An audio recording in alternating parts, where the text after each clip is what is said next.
Urban Therapy with Sunset 752, and this is your daily Gogetemism number 144 for February 27th, 2015. And in our daily Gogetemism Black History Month spotlight today, I want to talk about black health. Black health. You know, the health of a community, a health of a race of people is very important no matter how you look at it, because if people aren't healthy enough to be able to live, then the population will die out. But with black people, our health concerns are a little different because we have certain diseases that we are prone to, certain conditions that we are prone to, and the way that we have been conditioned to take care of our health or maintain our health is different than other people. So when you start talking about health, immediately what comes to my mind is the things that you eat. A lot of people don't look at it that way. A lot of people think about health in terms of diet and exercise and taking supplements, vitamins, and things like that. But when it really comes down to it, you are what you eat. And when I say that you are what you eat, we have to really be mindful of the things that we put inside of our body, because the things that we put inside of our bodies come out.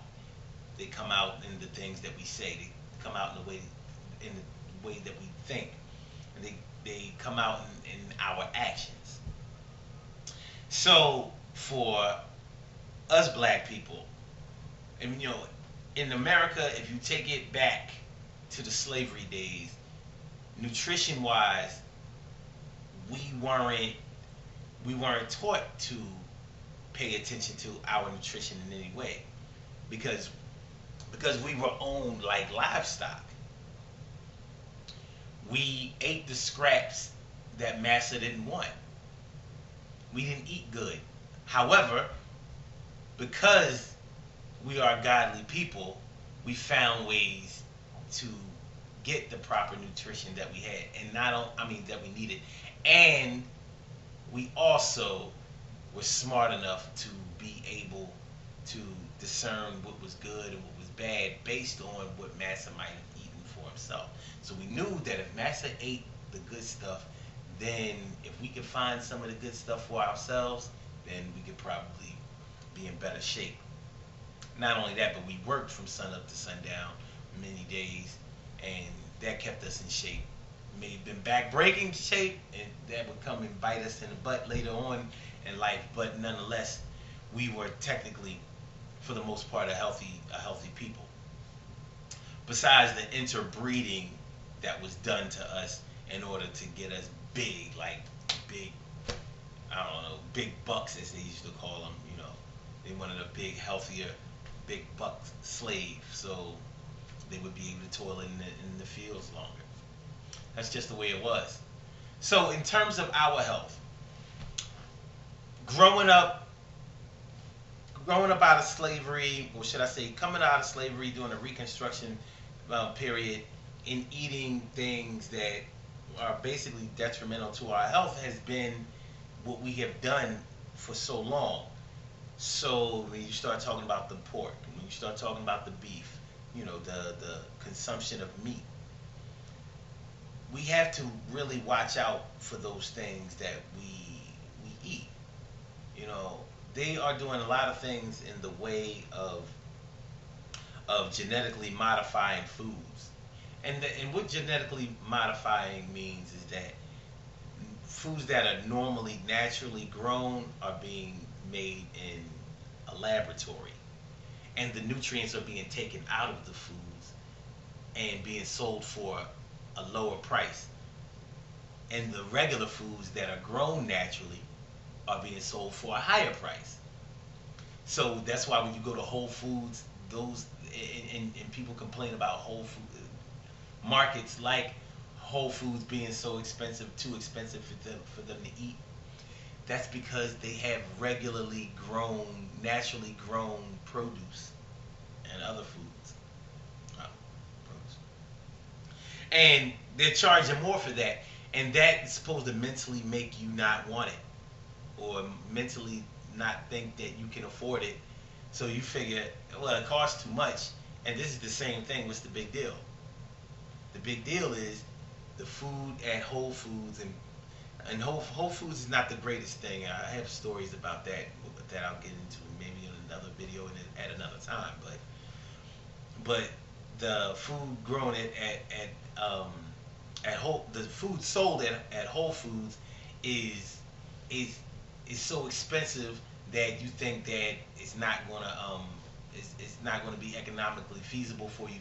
But the food that's grown at Whole Foods is better for you.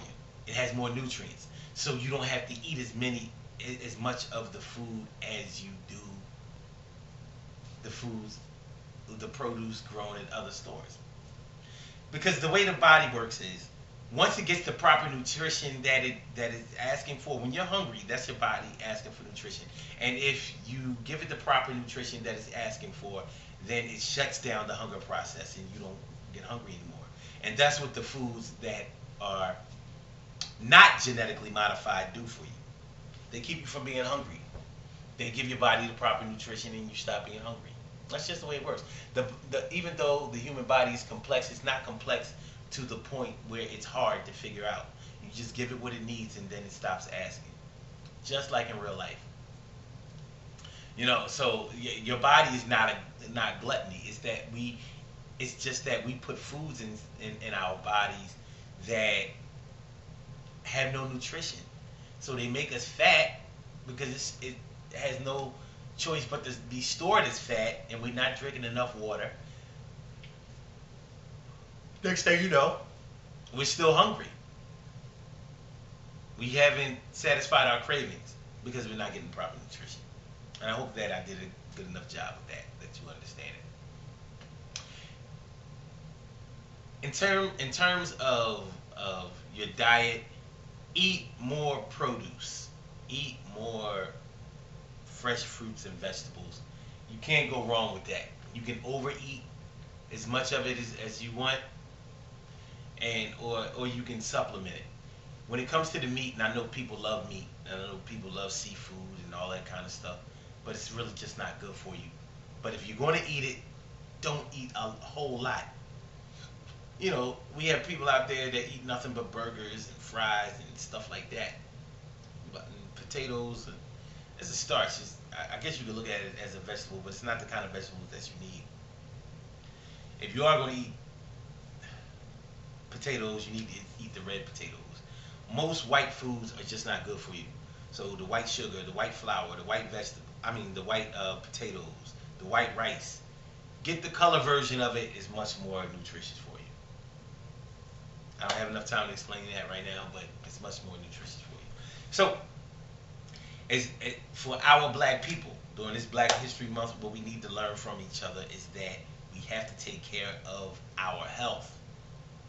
Get some exercise. You don't have to, most New Year's resolutions to go to the gym have been broken by now, but they don't have to be. Do a little bit of exercise. You don't have to kill yourself. Do a little bit. Do a little bit every day.